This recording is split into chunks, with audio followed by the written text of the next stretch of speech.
again, I've been on already today, but I haven't been on already today with the gorgeous Allison Christie. Good morning. How are you? I am good. How are you? Looking sunshiny. I know the sun is shining. How exciting. We're on this morning to talk about GDPR. If that makes your head go like you've just eaten sour lemons, then you are absolutely in the perfect place. If it makes you go, don't know what that even means, again, you're in the perfect place.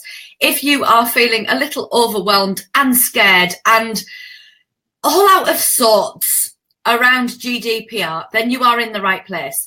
It would be absolutely epic if you could share this live feed, because it is such an important topic and there is so much being said about it. There's so much going on around it. There's so many people frightened about it.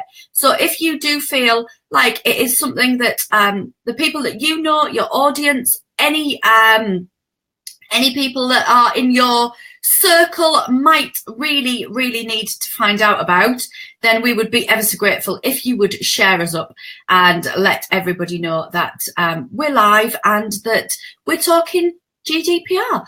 Come on in, say hi, let us know who's here. I'm going to ask Allison to start us off with, what on earth is GDPR? So if you haven't watched anything before, if you don't know what we're talking about, let's start there.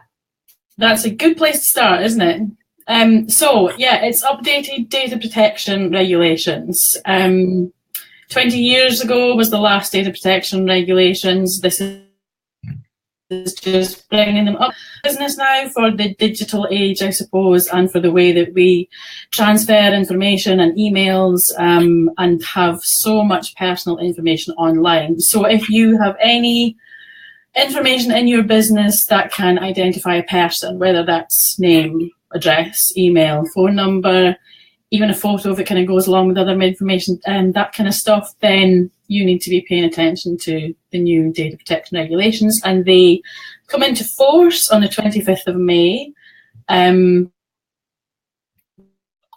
So to start getting your information ready and getting ready to comply, really, so that you are going to be data protection compliant. So number one is, who actually needs to be thinking about compliance? Who needs to be listening in right now? You say anybody that holds any details. Yeah. So business owners, really. So if you're holding someone's data as part of your business, if they're giving it to you somehow, then you need to be paying attention. I mean, if you're a person, an individual, and you've got phone numbers in your phone, it doesn't apply to you. But yeah, if you're a business and you have a responsibility somehow, whether it's through having a contract with someone or someone on a mailing list or someone who has been in touch with you about a service or a product or any of those things, then you need to be paying attention and doing what you can to start complying. It's European law. It is European law, yes. But okay. It also applies around the world, because if you have customers or potential customers or people on your mailing lists who can be, if you're based elsewhere in the world and you can have EU people on your mailing lists, then it still applies because their data is still protected GDPR. Okay. But lots of countries have their own data protection regulations or privacy laws, privacy shield, all those kind of things around the world. So you already have some measures of it, but it's just kind of doing the bits you need to do to make sure you also comply with GDPR. And much of that will probably come into things like your privacy policies, so making sure that is up to date so that you can say you've taken note of it and you're secure the bits that aren't covered in privacy laws elsewhere. Matthew says, I recently received an email from the council, and rather than BCC in the recipients, they sent it to 60 plus people so everyone could see their email addresses. What are your thoughts on this? Great. That's compliant. That's not, well, no, and then is it even now? It's not. It's not even good practice, is it? I think that's a breach of data protection, isn't it? So it's not even morally right. It's not morally right either. Yeah. Yeah. Yeah. No, it's not good, it's not cool. So if you are in the EU, this is about your data and everybody else's data that you're looking after. If you're outside of the EU, heads up, because it's about any data that you're holding on people within the EU. Yes. Yes. Yes. Everyone needs to know. If they're Everyone holding it, needs to know. Yeah. cool. Yeah. But it's like everyone's don't then start being terrified either. Yeah, well, I know that we just had a quick chat, didn't we, before we came on air? And I said, I know that people have said to me that actually they're considering closing their businesses and getting a proper job, because of this new implementation of data protection.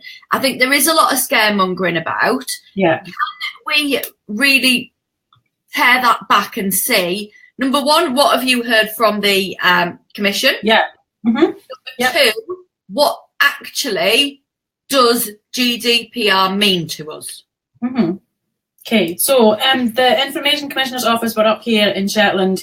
It was the day after they raided Cambridge Analytica. I can never say that word. So that was all kind of something that was spoken about, and they were talking about the kind of action that they do take. And one of the things they were saying was, even with the data protection rules we have now, 90% of the action they've been taken over the past 20 years since they've been in place. So 90% of what they do is advice. So it's advisory. So, someone comes to them because there's been a breach in their data protection. They're saying, okay, so you were doing X, Y, and Z, but you weren't doing A, B, and C. So do that, and we'll check in with you, and then you're fine. So they're not fining people or, shutting down their businesses or doing anything like that. And they're saying that for the first year of GDPR, their role will be advisory. So they won't be saying, here's your fine, you didn't do this right. It will be, this is what you were doing, this is what you could be doing to add on to it, and then we'll check in with you. Have you done that? Have you updated that privacy policy now, or whatever it is? Great, now you're good. So there's no need to panic about the 26th of May and not having done things. Still got time to start complying. And I suppose as well, it's also a new law, a new legislation. It might take a few years for some of the bits to settle in, and for everyone to know what the standard is going to be going forward. So Absolutely. There's no need to panic. Everyone's in the same boat. Nobody knows everything about GDPR because it's new, and there's so many bits of it that are unproven by case law or anything like that for a few years. So there really is no need to panic, and they have said specifically for the first year they will be given advice. Cool. Yeah. So, what does GDPR actually mean to us as business owners? So if you take it right from the top, it's just about looking after people's data. So if you're doing something and you think, if that was me and this was my information in another business, would I be happy with that? Yeah, that's okay. They're taking enough steps to keep things secure. Then, you're probably okay. But if you're thinking, I don't know, I'm going out on my laptop and I'm sitting in a cafe and I'm on the public Wi-Fi and I'm sorting out my email lists, would that be okay? Probably not. You don't know who else can get access to it. So that's the kind of thing you think, is this protecting other people's data? Would I be happy if someone was using my data like this? It's amazing when you go on trains as well, how many laptops you can see open with all sorts of things on them. Yeah, well, that's the thing. It's kind of thinking, is this being wise with other people's information? Would I be happy if I could see my information sitting there right now? You think, So that's kind of where I always think of it. Would I be happy if that was me and my email address or my phone number or something like that? So it's just about protecting people's data. Let's go through the stages of that. What does that entail from a practical sense? What do we need to be thinking about? Yeah, so first thing you need to be thinking about is, I suppose, the ways that you're going to come to the attention of the Information Commissioner, and this is what they said when they were here as well, is the ways that they don't have a band of officers all sitting with their jackets on ready to roll out the door as soon as it comes into force. So the ways you're going to come to their attention are if you have a data breach. So that can be, the laptops getting left on trains, and that can be things like, everyone else getting sent everyone else's email addresses. And those are the things that you're going to have to report to them within 72 hours. So you're going to have to know what was breached and who it might affect. And if it's, if there's a risk to that person's data going forward. So that's one way you're going to come to their attention. Another way is if somebody asks for their personal information that you hold on them. So if I ask you, so Emma, what do you all know about me? Where's all my information? Where have you got my email address and my phone number and address and all those things? You're going to have to know where to look for it. And you've got 28 days to comply with that. And if you don't, then that person that put in that request can go to the Information Commissioner and say, hey, this business didn't give me my information. So that's another way you might kind of come to their attention. And that's probably the kind of things you need to focus on, as much as the whole what types of data do you have and where are you storing it. So that's kind of what they were saying about where you're going to come to their attention, and the way that you can then be sure that you've done all you can to look at where your information is across your business and the systems you're using is through a data audit. Because then you know with a data audit, this is where I've got information stored. This is where I know where it's GDPR compliant. This is where I've added into the privacy policy. This is how long I keep it for and how I dispose it for when I no longer need it. So you've got everything covered. So if something comes up, here's my data audit, Mr. Information Commissioner. This is what I've been gathering. This is how I know where to find things. So I'm going back to corporate, and I'm going back to the days where we didn't really have computers, and if you wanted the internet, it went and we used faxes and we had client files, and we used to have to put together terms and conditions saying that we held files for certain periods of time, and different types of data had to be held for certain periods of time. How's this going to be affected with, our rights and obligations to hold data for certain periods of time, perhaps from an insurance perspective, or perhaps from an, perspective of it being the type of data that needs to be retained versus somebody's right to say to you, go delete my data, girlfriend. That was one of the questions I asked them when they were here, actually. That was, and if you have another legal obligation, so things like your insurance says you have to keep things for 7 years, or tax records, or any of those things, then that comes first. Right. So if you've got a legal obligation in your business, to comply with tax law, or to comply with, your insurance requirements, or if you're professionally registered with a body and they say you've got to keep information for so long, then that's what you comply with. If someone says, okay, I want to exercise my right to be removed from all your records, you kind of then going to have to get them to sign something to say, I'll remove it as long as it doesn't mean I need to keep it to keep my business within the law. So then it's time to say, you can remove all the bits that you don't need to complete to comply with the law. Right. But it's not a complete remove me, I never existed from your business. It's a kind of a remove me from a mailing list, remove me from, places that is not needed for another. Mm-hmm. Okay. Yeah. So to look at, I think that the big application that people are panicking about, well, there's a couple. Number one, do I have to register with the Information Data Commission? Blah, de blah, this email that's sat on my desk that actually needs to be finished. Do I need to do that? Do you hold anyone's, the first question, do you hold anyone's names or addresses in your business? Yes, I do.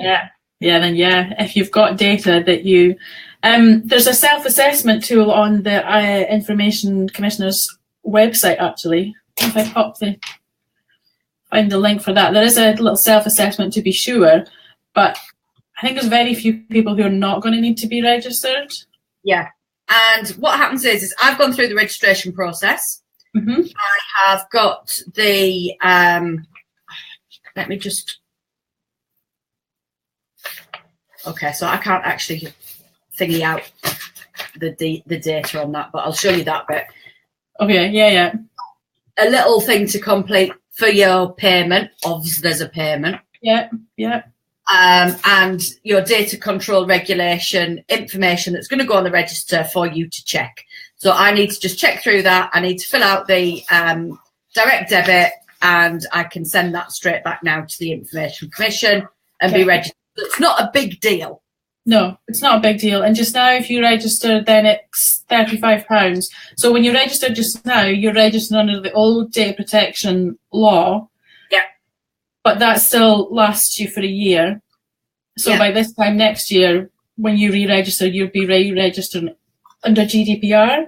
And I think from what I've seen so far, the 55 quid, isn't it? Yeah, something like that. Yeah. 45, 55 quid. I've seen numbers banking back on it. Yeah. But again, it's money we'd rather not pay, but in order to be compliant. So that's one thing that we have to do. If we're holding any data, we have to at least go through and check if we have to register. Yeah. Yeah. If you're a charity, you can register for now, can't you? Yeah. Yes, you can. Yeah. Does that include community interest companies and things like that?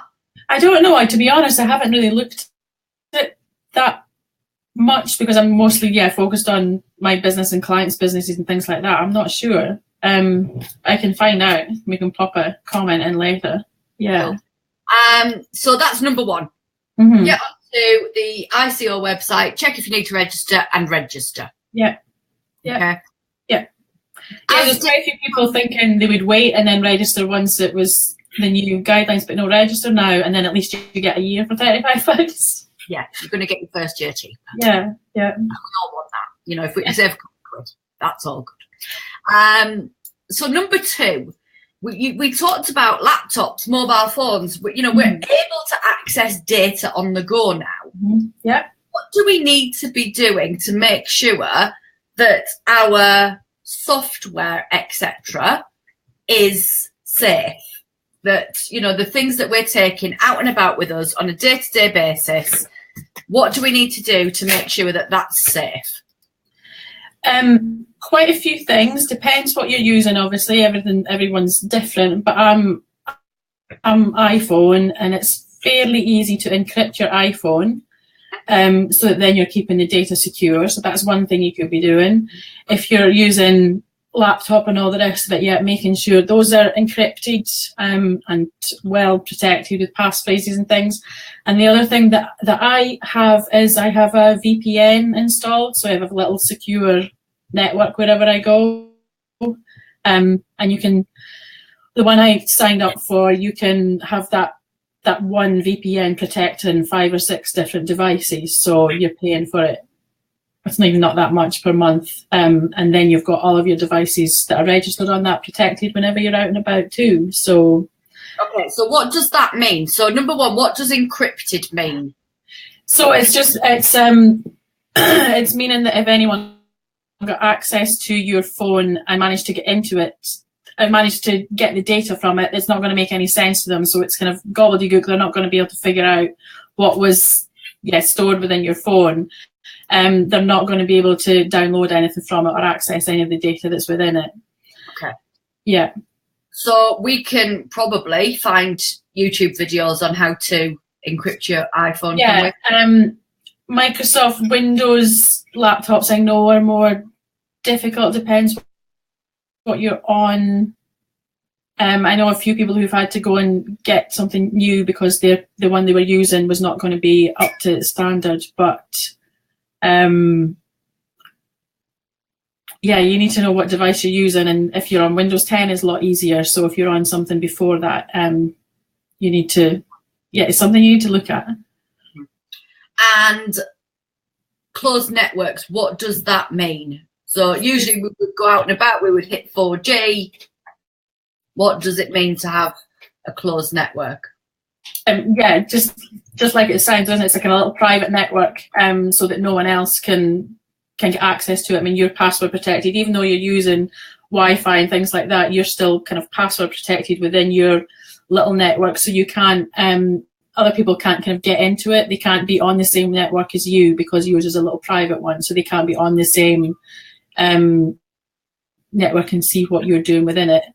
So you are doubly protected, I guess, if you're out and about on Wi-Fi. Okay. And because I presume that if somebody, for example, hacked into your data in an open network, you'd have no idea. Yeah, and then you'd also be in trouble because you should have had that secured. And that would be one of your obligations under GDPR, would be to secure the information that you're holding other people can access. So if you're working on anything but your own home or office broadband Wi-Fi, you need to be thinking about how safe and secure the systems that you are coming into the field of are. I would say even if you're on your home office network and other people don't have access to that, I still use a VPN at home so that then, just in case anyone manages to get into your home network, then your business one is kind of kept separate within it. Yeah. So yeah, the business things that I use are within the VPN, so that if anyone's kind of parked outside and manages to get into my Wi-Fi, that kind of stuff, then I know it's still more secure within that. And where do you look at this sort of provision, VPNs? What's the one I'm using just now? It starts with N. NordVPN is the one that I use. And you sign up, and then you're kind of got a little icon that tells you you're protected all the time. So then you're secure within that. So the protect devices, it's pretty easy to do. There's not much kind of tech set up really. It's pretty easy to sign up, and then it kind of just goes and finds the networking service to add you onto, and that's it. You just get a little green tick showing you're protected. So it kind of puts you in a little bit of a vault.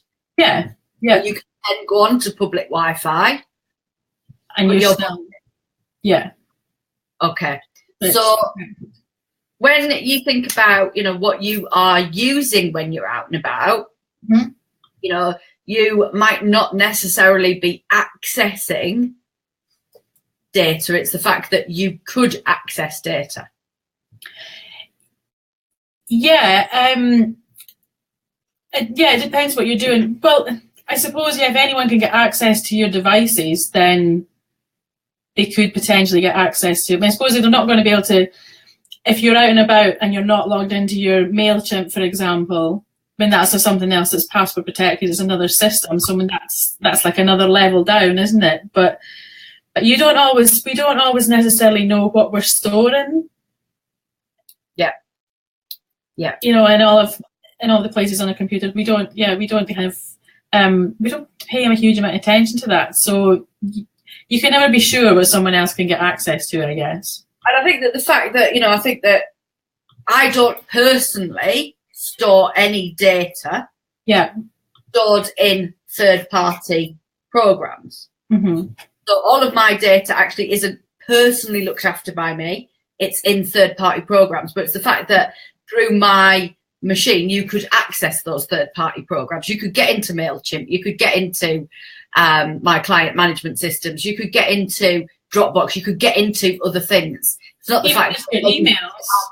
Yeah, maybe even not going to that level, even just your emails, because your emails will have people's contact details, obviously, within them. So even as simple as that, you don't even, without even thinking about logging into other systems, there can still be information easier to access. At your phone, if you look at your phone and you have a quick flick through, I suppose your social media is public platforms and people are publicly involved with that. Is there anything that you need to think about as far as they're concerned? I guess if people are on Messenger and things like that, if they're sending you email addresses or phone numbers and things like that too, I mean, that's another level. But Facebook Facebook's just a different body. But they're Privacy Shield registered, so for transferring information between the US and the EU. But I think, I can't remember the exact wording, but Mark Zuckerberg said about complying with GDPR, but Then there's my inbox. Mm-hmm. Obviously on there. There's my calendar, which Mm-hmm. could potentially have people's Absolutely. data on there. Yeah. There is, what else is there? LinkedIn, I suppose. It's just being clever and sensible, because you don't necessarily know what someone can get access to if they manage to get into your device. I mean, you can't be sure. Yeah, all sorts of things. All sorts of things. Without even about, there's all sorts of information that you're carrying around in your butt pocket. Yeah. Yeah. So protecting your devices, one, closed network so that you are in that little steel box that nobody else can get into. Mm-hmm. Yeah. Passwords, what's your advice on passwords? Go past phrases instead of passwords. Don't think, one word. Try and go for a longer passphrase. The longer something is, the harder it is to break into. Use spaces if you can. Just make a little jumbled up sentence. Always use a password manager as well, like LastPass or 1Password or something else like that. Don't rely on having a little Word document with all your passwords in it or anything like that. Use a password manager because, again, they're encrypted, so they're always going to be better than a security system in your own head, put it that way. And always go longer because even though somebody can potentially get access to your passwords and things like that, the longer they are, the harder they are to break into. So you're probably not worth the effort after a little while. So and keep changing them. Right. How often? And also there's a website where you can check if any of your emails or your passwords have ever been revealed in the past, which is run by Troy Hunt, who is one of Microsoft's high up people. So he publishes this information so we can all see if any of our emails or our passwords have ever appeared on the dark web as information that's been sold or publicly available. So check that too. And if you see anything there, then definitely make sure your passwords are changed and you're not reusing the same one over and over on websites, because that's a really easy way to and the other one is the remember me function. So being logged into everything all of the time. Are you closing down and logging out of things? Absolutely. Yes, absolutely. Yeah. How about apps? How does that work with apps? Because obviously you're constantly LastPass you can have to set so that it will autofill. So if you're logged into LastPass, then it can autofill things so you can log you back in. So that's the best way of using it. So cool. But the remember me should be probably avoided. Yeah, and things like not keeping your card details, saving that to Chrome and all the rest of it too. You know, always get in mind if I pay for something, do you want to save your card? No. Yeah, absolutely. So let's have a look at some of the questions before we go on to the next bit. If Jenny says, if we're using a system like Click and Collect where we download the name and address as a PDF to print out, would that have to be shown as kept even though you're deleting it as soon as the label is printed? So this is a great question, because I think sometimes the thing that gets forgotten about GDPR is there are 6 different categories that you can be processing data under. And one of those is a contract. So if somebody's buying something from you and you're posting it and sending it off, then that is a contract. So the rules for that are slightly different than if you were relying on one of the other 6, which is consent, where you have somebody's consent to have them in your email list. So if you're using things for a contract, then that's fine. It's what you would be expected to do just to run your business or do your job or anything like that. So it's kind of, you don't need to delete that because you need to keep it to prove you fulfilled your contract. So as long as that data is kept safely and you've got you can tell the information commissioner what you do with that data. Yeah. So what you do is you then say, this is the data, this is the person's name and address that I obviously need to be able to send them the product. I'm fulfilling it my responsibility through a contract because they bought something from me. I have a legal responsibility to provide it, and then that's the basis that you've got their data on. So that's different from not having consent to have that, because you do have consent because it's a contract. But this is the interesting bit. Do you then only have consent to fulfill the contract? Because this is what people said about, people buying product from you, whether that's digital product, whether that's real life product, whether that's service. Yeah. The consent that you're holding their details is to fulfill that contract and not for other things. Yes. So for that great example, so if that person, you've got their name, their email address, their actual address to send them a product, but then you take that email address and add it onto your newsletter list, you were not given consent to do that unless you specifically asked for it and someone consented. So think about a couple of high street shops when you go into and you buy something and you say, can we have your email address so we can send you a receipt? And then all of a sudden you're getting the newsletters. Well, you didn't give consent for that. So that's, yes, they fulfilled the contract. You bought the stuff, but you don't need asking for your consent. They're not asking for your consent to go in a newsletter. They're just, adding you to a newsletter under the premise that they're sending you your receipt. Mm-hmm. Yeah, so that will have to change because you won't be able to do that. Yeah. Helen says, I sell an online program through my website. When somebody buys through PayPal, they automatically get sent to an email through MailChimp with a link to the program.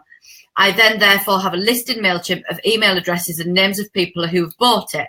I don't then do anything with these emails. Should I just be deleting these email addresses instantly, as I have my PayPal account with names and emails of buyers for tax records? And in case of emergency, anything goes wrong with the purchase, I would have the email there to contact the buyer. Well, I think, again, that falls within fulfilling the contract, doesn't it? Unless that's how you're delivering the product. Yeah. And you could ask them to opt into your email list at that point. And move them over to another list. Yeah. But holding that detail in MailChimp is okay, is it not? Holding it, but you couldn't hold it indefinitely either. Right. You would have to have some kind of procedure or whatever else within your own business, so that then you know that once that person has bought that product, how long are you going to keep it for? Do you have to keep it for any set length of time? Or can you dispose of it? Because if you're holding that email and not doing anything with it and you've fulfilled the contract, then why are you keeping it? Why are you keeping it? Yeah, you can do that to deliver the product, and that's fine. That's you fulfilling the contract. But then why are you keeping it for forever? Yeah, you need to have it, I don't know, after a year or something set down, so you say that after a year you no longer need that, you fulfilled the contract, everything was fine. Then it goes, because you don't want to be responsible for holding something that you don't have there's no basis to keep it, is there, if you've delivered the product? Yeah, that's part of it. Can't do anything wrong, can you? Well, that's it. Yeah, and if somebody comes and asks you, where do you all hold my data? And you say, I still hold it because you bought a product from me 3 years ago. Why would you do that? I actually don't know. Do we have to show that we have our desktop computers, laptops, phones stored securely so that they can't be stolen, or if stolen, can't be hacked? I think they're probably just all part of your security, having something in place so that you've got kind of security. You're taking account of all the different ways that someone might get access to information. But if someone goes and steals a physical product, as long as they can't access, you've only got passwords and all the rest of it, so somebody can't actually get in the first place, it's probably less likely, isn't it? But that's the thing where I suppose with laptops especially, a lot of the breaches of data protection that have come about in the past, with the existing rules, have just been laptops left on trains or USB sticks left on trains and things like that. So that's the kind of thing, yes. Yeah. You've got to make sure you're not being a knob. How often do you change password? What's that? How often? Yeah. how often do I really do it? I don't really have I do it a set amount of time. When I used to work in local government, I think it was every 30 days you had to change them, and it just became a bit ridiculous because you end up adding a 1 on the end, or a 2 on the end, or a 3 on the end, or what number I'm up to now? I'm up to a 7. So now the security advice that I was given is you don't need to keep regularly, but go and check and see if there's ever been a breach of the passwords that you're using and change them. Don't rely on something that you've been using for years and assume that it's never going to have been hacked. Yeah, absolutely. What's your take on Proton Mail? I don't know what that is. It's a secure mail system, but I've never actually used it. I think it's in the EU. I think it's Swiss, but I've never actually used it. There's also, thinking about Swiss things, there's also is it Trezorit it's called? I suppose a Dropbox alternative, which is Swiss as well, which is supposed to be fully encrypted, which might be an option for a lot of people if they are a Dropbox personal account, because a Dropbox personal account is not going to be GDPR compliant. Because it, I suppose from their point of view, it doesn't need to be. It's personal, it's not business. Yeah. But if you want to transfer to a business one, the least number of licenses you can buy is 3. So it means it's going to cost a lot more for a lot of people. So I know a lot of people who are thinking about moving to a different system, so either using a G Suite account if you have a business G Suite, business Gmail and all the rest of it. And then also looking at Microsoft Office 365, OneDrive is GDPR compliant too. So moving to alternatives away from Dropbox, and Trezorit is one that's been mentioned that might be good and compliant and kind of similar pricing too. So we've got, obviously we've got Dropbox Personal that isn't.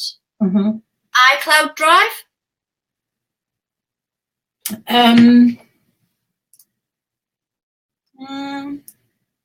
Not sure. We'll check. But OneDrive and G Suite are? Yes. Yeah. Okay. And Business Dropbox is? Yeah. And that's the one that starts with a minimum of 3 licenses. Right. Okay. And I guess another that people are often using that isn't compliant or isn't going to be compliant. Yeah, one of the big things that I think people are using is personal email accounts too. So a free Hotmail account, a free Gmail account. So Allison at Gmail is not a G Suite account. Allison at Tick the List is a G Suite account because it's got a business domain on it. Yeah, so free email accounts are not going to be, they're not secure. So we need to make sure that the stuff that we are using is it our I presume it's our responsibility. I mean, I guess data. This is their GDPR compliance information. Yeah. And I think I'm just distracting myself because I saw myself on the camera. Get that away. I just opened up Facebook to send you one of the links. And I think it's probably safe to assume wherever you're using some rather than business based, it's probably not going to comply because it doesn't have to. Yeah, it's personal. It shouldn't. Caroline says, what about when someone has access to your website? For example, my website was created by a designer and she has access to my website and to my emails. So a lot of people, when they have access to a website, you can set up another user profile for them too. So then they have their own user login and their password and everything else too. So I would suggest using that rather than sharing your own user login and your password, because then it's a different person. So then you can see who's doing what as well.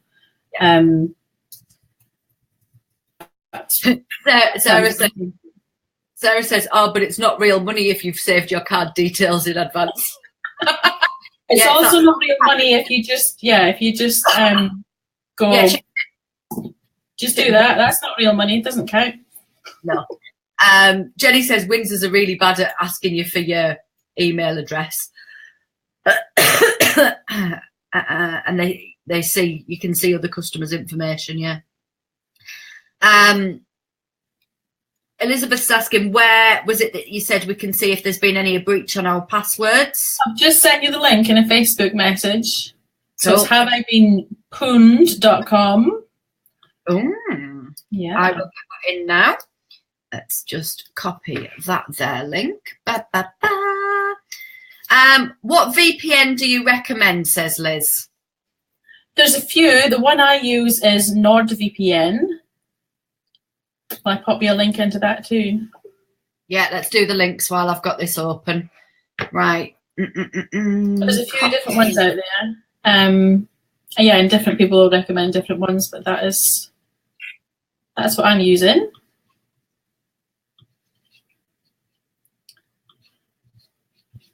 What on earth is that just copied? Oh, Christ on a bike. There you go, just copy that one too. Copy link address. Let's put these in. No.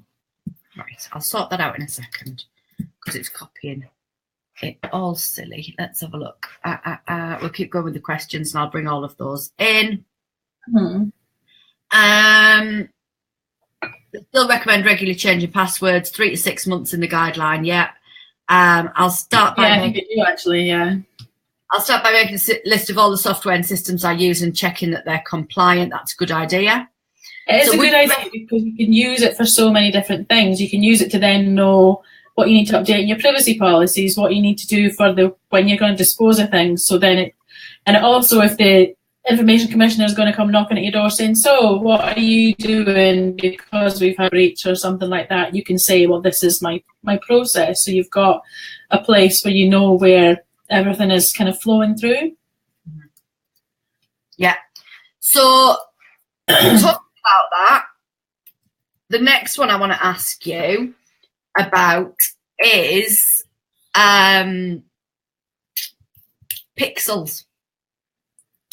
Yeah. I don't know if I'm entirely sure because I don't know if the Facebook stuff is entirely sus. Let me check.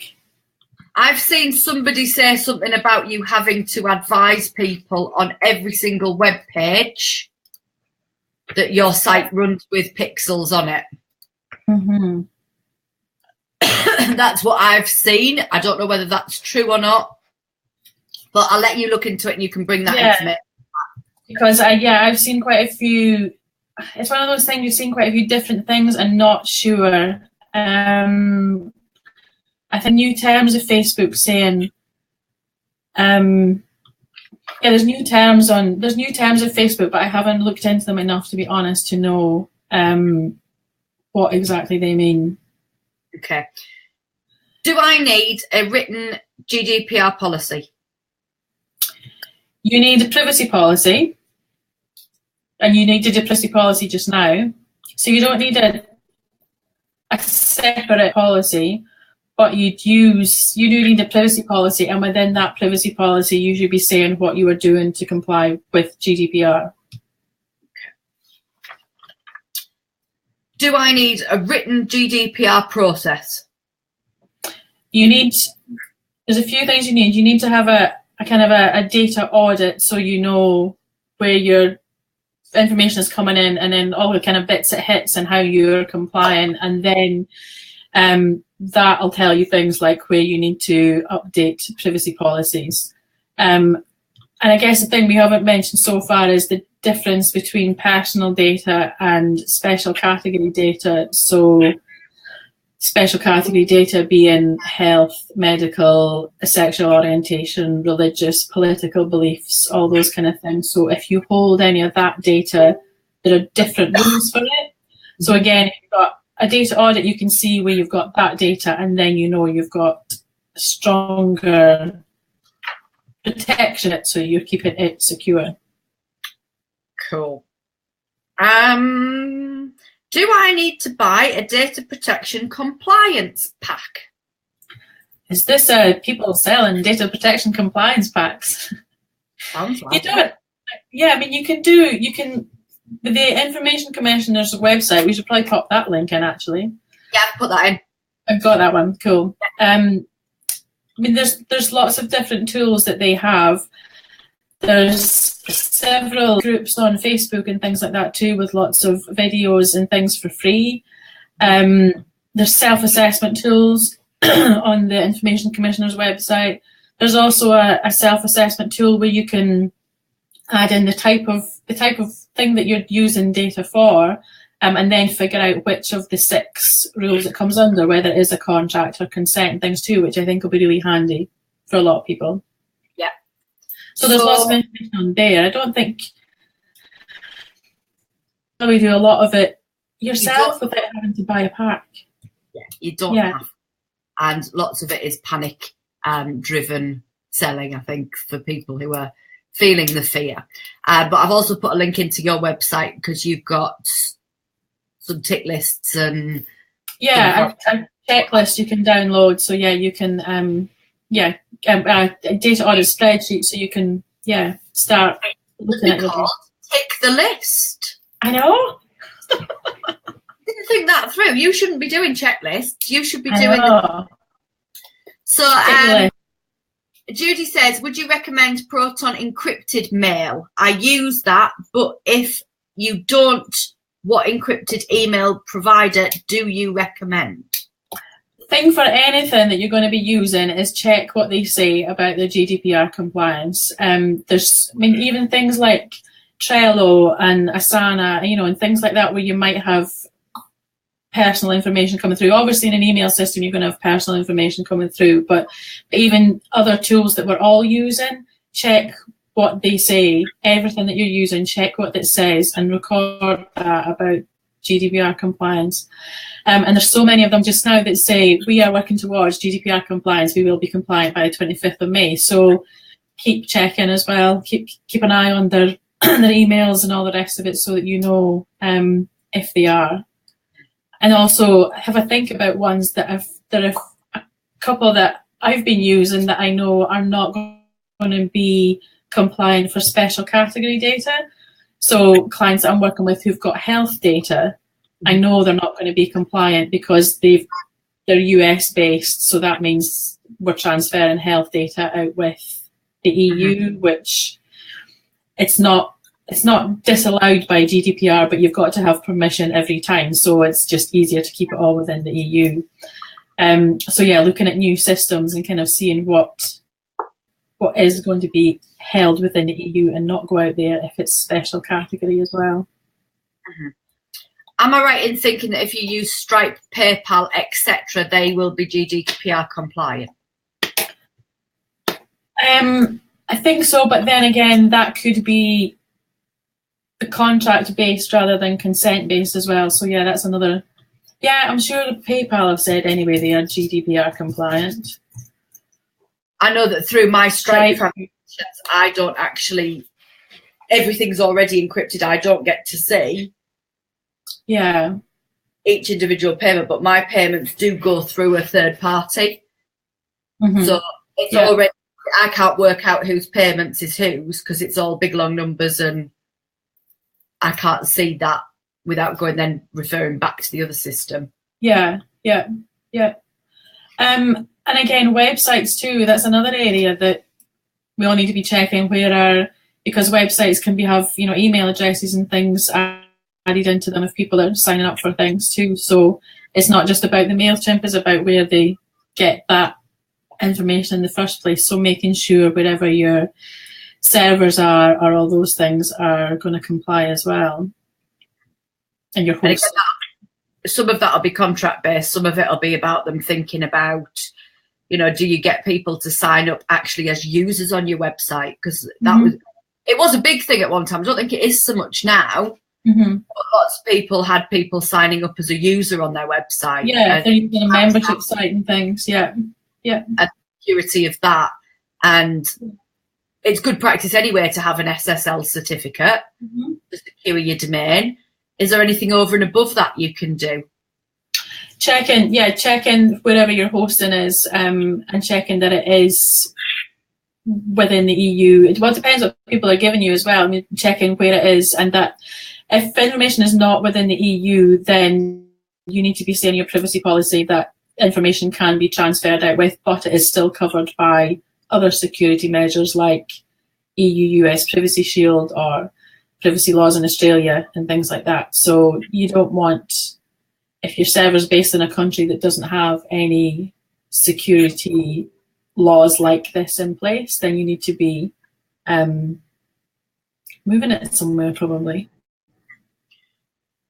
The one that we haven't touched on is the one that people are getting, I think, most of their knickers in a knot about, and probably is the less significant insofar as actually getting anything in there with, is consent. Yeah. And building email lists. Yeah. Yeah. What is your take on that now? The consent part is, I think, as long as you're being really clear about asking for consent, granular consent is what they're going to refer to in the guidance. So as long as you're being really clear about you're asking for consent, so I'm asking for consent to send you something, I'm then asking for consent to add you to a newsletter list, am I then asking for consent for something else? So it's, you don't presume that because someone, as we said before, because someone bought from you, that you can automatically add them to a newsletter list.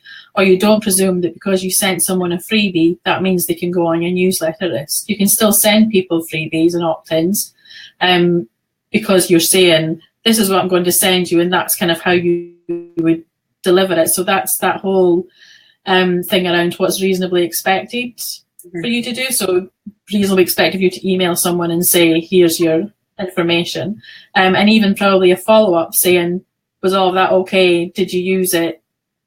Did you like the freebie? Then you can be asking for consent for, by the way, I send a regular newsletter. If you would like to give your consent to sign up to it, then tick this box, that too. So it's that kind of being really clear about what you've got consent for. And every time you do a freebie, will you look at keeping a visual record to say, these are the systems that are in place, this is what the wording was? Yeah. And different, some of the email systems are getting, MailChimp are doing that, and ConvertKit as well. That's the two that I definitely know about. So a kind of if someone's given their consent, then they know what they signed up for at that time and what the wording was. So yeah, even if you go and change in the future, well, when Allison signed up in April 2018, this is what she signed up to, and this is what the wording was. So yeah, going back, you can record that too. What about the people who've already got? If you've already got them, then could you be confident you've got consent to be emailing them? Could you be confident you've got consent to be sending them newsletters? What did they sign up for? And did they give consent for what you're sending them now? Can you remember? Do you have that recorded? If you don't, then yeah, you need to be looking at a reconsent process.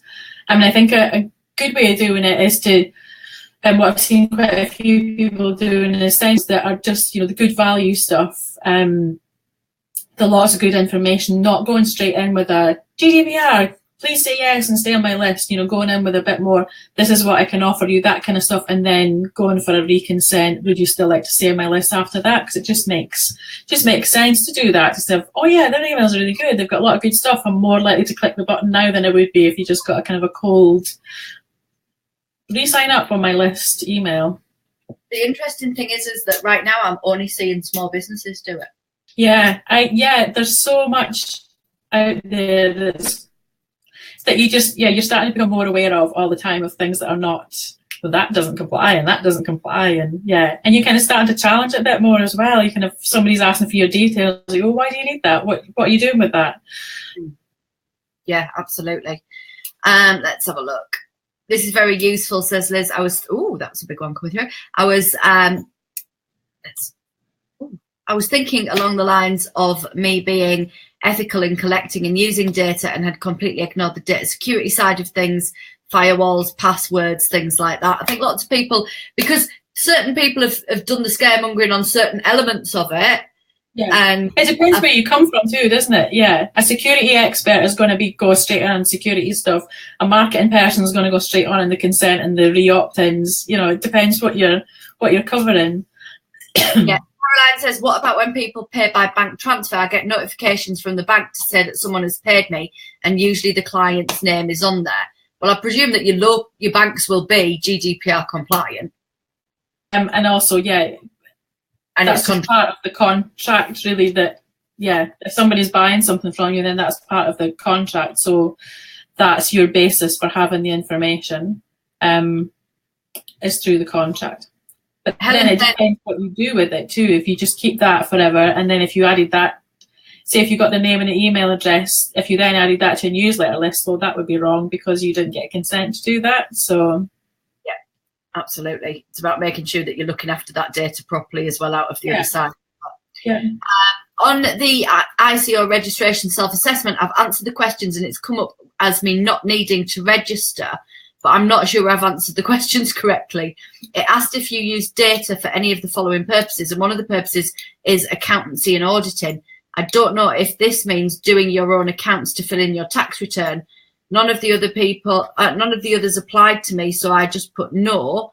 Then it says, do you only process personal detail for staff administration, including payroll, accounts or records, invoicing and payments, advertising, marketing, public relations, in connection with your own activity? I selected yes, and it says I don't need to register. But was I right in not selecting the accountancy and auditing options? I assume so, as it mentions account records in the last question. Double check that that's not to register for the existing data protection regulations, the 1998 ones, not GDPR. I would say, Helen, if you are selling digital courses online, you're going to need you're going to need to be making sure that you do register. The big thing will be is making sure that when you're doing that online test that you are making sure it's about GDPR and not historic data collection, data protection, kind of the 1997? Yeah, no, 98, wasn't it? Somewhere around there. 97. There's so much information you forget the basics now. Most of us haven't needed to register until now. Well, yeah, I suppose I was always registered because you were handling other people's data as well. Yeah. Cool. Any more questions? Because we are about through the hour. What I will do is the replay will be here. We will make sure that I'll pop it on YouTube, and I'll also pop it on my blog so that you don't lose it, because it'll be something that you might want to come back to and refer back to. It's about starting to bring together the bespoke blueprint for your business now, isn't it? And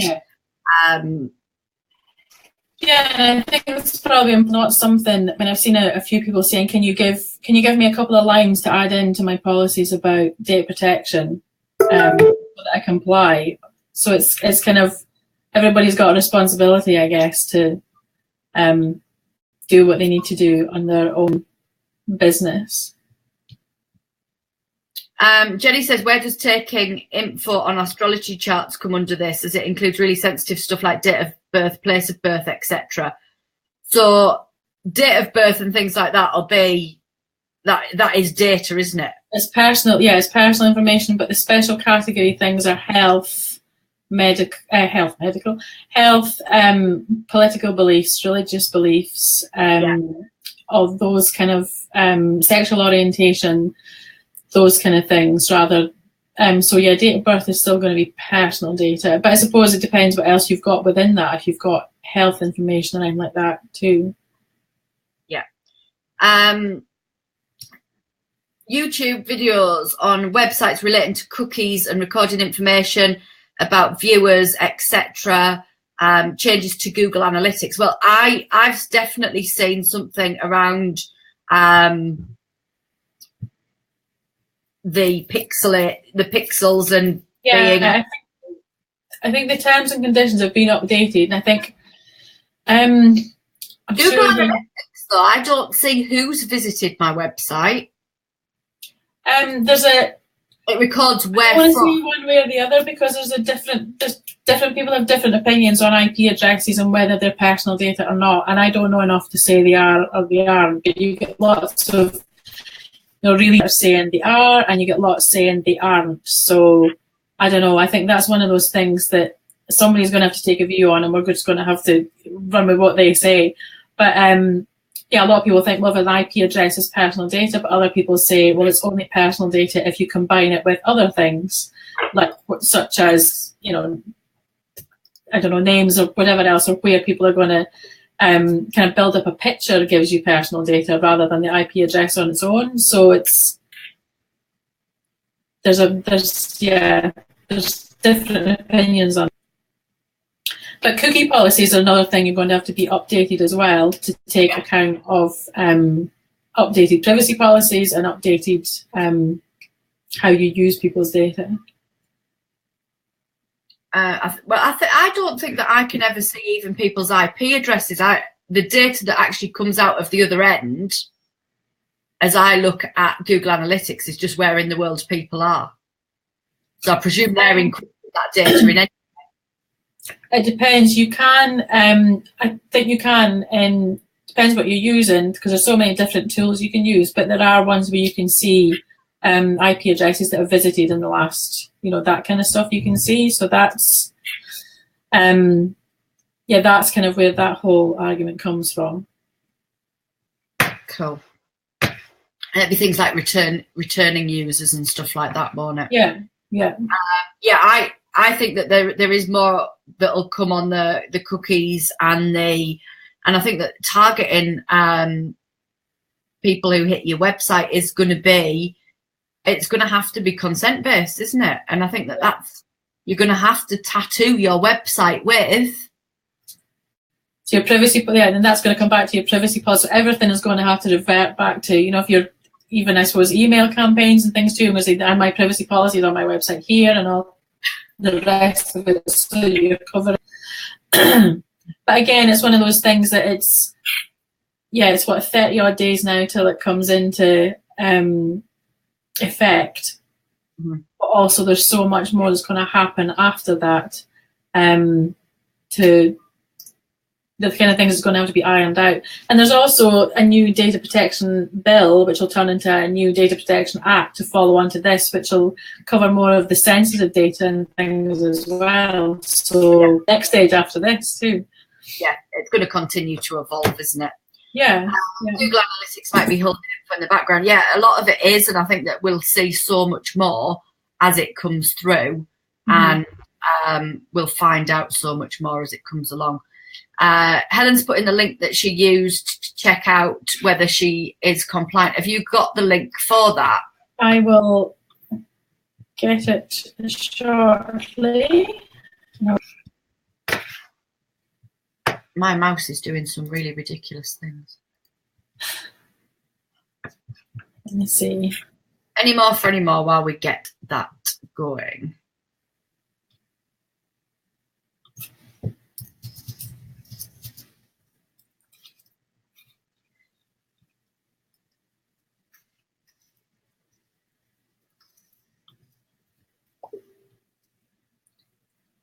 Ting pating.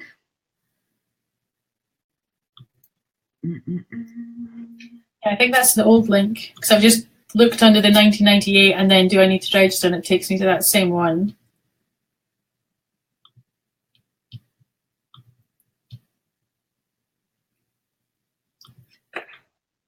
Any more while we find this link, because you don't want to watch us just finding the link. We'll get the link and we will get that through to you for how you can make sure that you're assessing policy, data protection policy. Yeah, privacy policy. Yeah. Privacy policy. Yeah. Showing your data audits. I presume these need to be done on a regular basis. Yeah. We need to be auditing our data regularly. Yes. Yeah, and you need to know the systems you're using and if they comply, and how you use things, and then how long you keep it and how you dispose of it, so that then if anybody, because someone can come and ask you, yeah, tell me what you all hold about me, so you need to know where to go look, and your data audit is where you're going to start from that. It's going to help you just keep a track of everything, I guess, instead of knowing you hold lots of things but not have a place. And the Information Commissioner as well is going to want to know that you've done this. I mean, this is part of your responsibilities to do this as well. So, how about your contracts with other people? In what way? So your VA, your accountant. Oh yes. Mm-hmm. Yeah. So your agreements with other people, huge area that we haven't really touched on at all, but a huge area where me as a VA, I need to be compliant and have an agreement with my contract with my clients, is that they are giving me a responsibility to process data. They control the data and I process it. So that's part of the agreement between us. And I can get into trouble if I'm not doing it to GDPR standards. And so can a person who's running the business. So if a person who's running the business says, no, it's fine, let's just do this and let's just keep all these people on our email list, for example, I can't do that, because then I'm at risk of being in trouble with commissioners. So that's something for, I suppose, for business owners and for everyone to keep in mind as well, that it's, you can't just say to someone to ignore the law, I guess. It's, And do you need to have proof that your relationship with them is in that way through their... You always have in your contract whenever somebody signs up that, and there's updated contracts we're going to be going on all over the place to cover, so that this is our contact and this is the information that that I'm allowed to be processing and the things that I have access to within GDPR as well. Okay. And it's your responsibility to make sure that the people that you are outsourcing to are compliant. Yeah, absolutely. Yeah.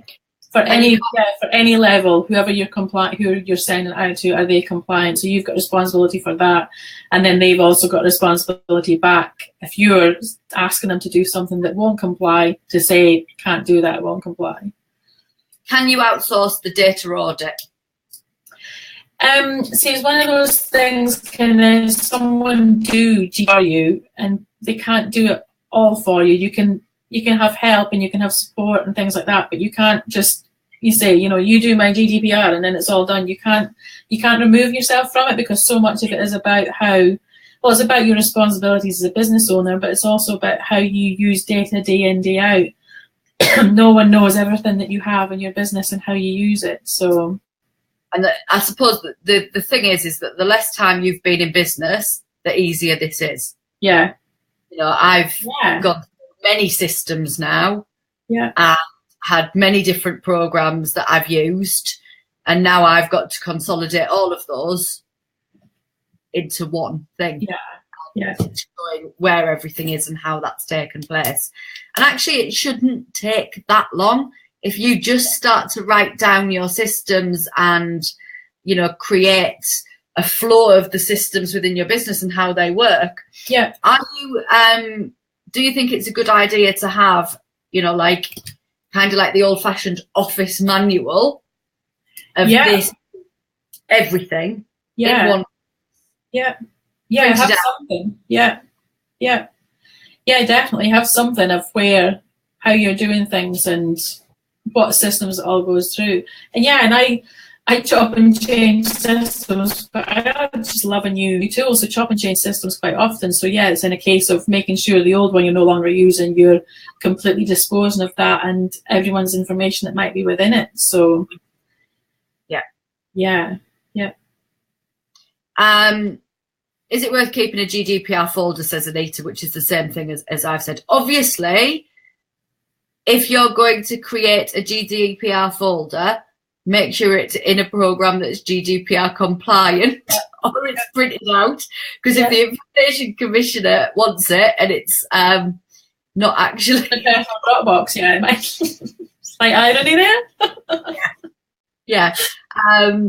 What about a printed out version of that doesn't contain client detail? It just contains the systems that you use. Yeah. So I presume that there's not an issue at all there.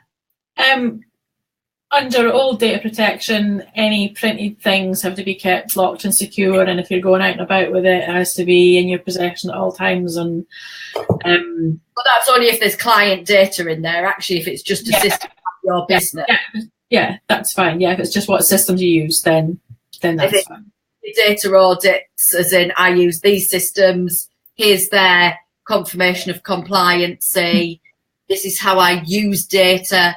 Here's the here's the information I wrote on it. This is the autoresponder. Then that's all fine as long as it hasn't got client detail in. And a lot of systems, I mean, things like MailChimp, for example, a lot of systems will now have that recorded in the background should you need it to. So if someone's signing up with their new GDPR forms they've got, so then it keeps a kind of a stamp of this is the wording and this is what they signed up for and when they gave consent. So yeah, as long as you've got that going forward, I guess too, then that keeps that you can marry as well. Yeah. Absolutely. So knowledge is power. Don't ignore it, because I think that's the thing. Yeah. Don't ignore, don't panic. Yeah, don't ignore it. And don't think, because the Information Commissioner is saying you've got a year where they're just going to do advisory action if they need to do anything, that means I can leave it for a year. You can still do lots of things to prepare. And it kind of, I think in time, it'll just become the way we run our businesses. It'll just be when we're protecting our most precious resource, which is our personal information. So, it will in time just be what we do and run our business. And they're probably not going to be out preying on people, are they? It's going to be And where are those most likely to happen? They're most likely to happen with a security breach of some kind, and you do need to report that under GDPR. So you need to know about those things. You need to know what you need to do if that happens to you as well. Yeah. So if there is, sometimes you won't even know, will you? And as long as you can show that didn't come to your attention, that's dandy. Mm-hmm. If it has come to your attention and you've done ball all with it, that's when you're in trouble. Yeah. And if you've done something, that means there's a data breach as well. So if you've sent out an email to someone and it's sent out to everyone on a list at the same time and everyone can see everyone's email addresses and all the rest of it, then you're going to have to look up and see what do I need to do here and how do I report this and is there a risk to other people's information and all the rest of it. You're going to have to assess that for yourself and report it. Explain what you're doing to not do it again, those kind of things. So and the other provision that I'm looking at as well is that some of my programs traditionally have allowed you to see the other people within the programs. And I've got to turn that access off so that it isn't just generally here's your peer group list. I don't think unless people are saying that's okay when they are agreeing to it, I suppose. But again, you would have to be really clear on that, wouldn't you? Saying that your details will go into the members area and you will be able to access everybody else's, which for networking can be a really good thing, but you can't just presume. You can't bring up the hotel and say we need 10 name badges. These are the people's names, and just give out that detail. It's that whole I consent. What does people consent to when they sign up for whatever it is they're going to? And if there is any special things that are going to happen on a certain product or a certain thing, you have to tell them. And you have to say, by signing up to this, your details are going to be shared with. If you fill out this form, it will be held by. And, people have to be aware of what actually is happening to their info. And then also, if you're doing that, then having that in the privacy policy so that if someone says, well, I didn't know this was all going to be happening, you can then kind of back evidence and say, well, actually, it's in the privacy policy that's what we do with information. And then also we did ask you to, this was in the terms and conditions when you signed up, that this was what would happen with your information. So you're kind of working from a complaint backwards, if that makes sense. So you're, yeah. So MJ says, what about Facebook groups? Well, my view on that, and you can bring yours in as well, is that actually if you click to join the Facebook group, you know you've given permission. Yeah. Do you have to spell that out in your T's and C's? Yeah, you do. And if it's, the Facebook group is along with the paid product, so that paid product, the T's and C's for that are annual, If you decide to join the group and that's entitled to a call, this is a group. Obviously, there's going to be other people there, and they might share things and all the rest of it. So, yeah. How about people actually sharing or in charge of a group? What about people sharing their personal deets in that group? I suppose that comes down to as well. I mean, nobody's asked. I mean, it's not like an admin's going to ask you to share your email address or anything like that within the group. So I suppose if people are doing that, then that's, I guess if I was in a group and I said, hey, email me, here's my email address, then I kind of probably should know that other people are going to see it at the same time. So that's, and that's a kind of a personal responsibility too, isn't it? If you PM me and I'll send you it, it's different from, here it is, email me. Yeah.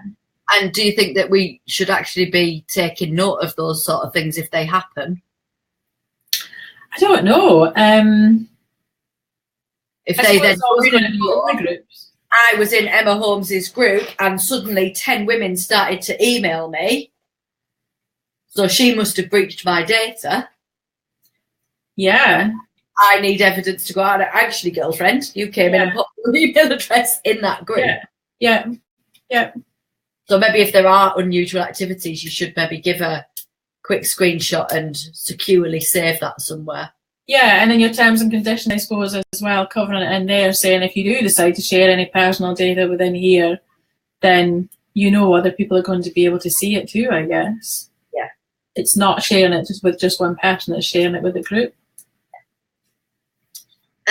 Anita says, what if you're using customer data for emailing invoices but don't email them otherwise and don't use an email program but an accountancy program for invoicing? That's fulfilling a contract, isn't it?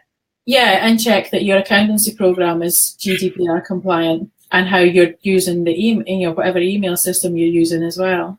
So that's the kind of things to check there. But if you're not adding that email then onto a newsletter list, that's fine. You don't need the consent part of it, but that's fulfilling a contract and making sure that what you're using complies. Cool. Well, thank you ever so much. No problem. Absolutely. Been good. Have you again. If anybody's watching on the replay or elsewhere, then if you do have any questions, yell. I can bring them to Allison's attention and she can come back over anything that we've missed. If anything comes up from you, just yell. Allison's details are not personal details, but Allison's website is in the comments, and it's tickthelist.co.uk/get-gdpr-ready, and there's lots of information in there that will help you to start to think about your own processes, your own data, your own information. Don't panic, do it bit by bit. Rome wasn't built in a day. Yeah, it's great. You can even see from the questions that people are asking, everyone's kind of thinking about, I get stuff here and what do you do with this, and just kind of working it through, and it will, in time, it'll just become something that we do. We'll always be thinking about our own security and other people's security, and that is what it's about, isn't it? Yes, absolutely. Is there anything that you would like to add? I don't think so. Any questions anyone's got, just bring it to one of our attention, and then we will get the answer for you or go and find it out, because there's so many great resources out there too, with lots of people kind of working through the same thought process. So there's lots of places you can go and ask for advice too. Why do they bring in new stuff on a Friday? What's that all about? I know. Do you think that what they've done is they've gone, we're going to have a load of work, right, and we're going to properly need a gin after this? That's exactly what it is. Let's make sure it's on a Friday. So it'll be a Friday. and we can have a takeaway, and it can all be good. At lunchtime, you know what they're doing that day, don't you? Maybe what we're doing as well if we're getting up to the bitter end of being organised. Thank you all very much for joining us. Thank you so much, Alison, for coming and sharing what you know on this. And like I said, we will maybe pop back in May, shall we? Yeah, let's do a GDPR party. Shall we have a GDPR party on the 25th of May? Let's do it. Right, okay. So I think our schools are off that day. Well, we'll sort that out. We'll do it sometime that week. We'll have a party some point that week. So we will be back in May to talk about it. But in the meantime, if there is anything that comes up for you, Alison's page will be tagged above. I can't do it whilst we're live, but I'll do it once we're finished. And her email is in the comments, so you can come back and have a look at it and go through anything that has come up for you. So have an absolutely epic rest of your day, everyone. Thank you very much, Allison, and I'll speak to you all soon. Thank you, everyone. Bye. Bye.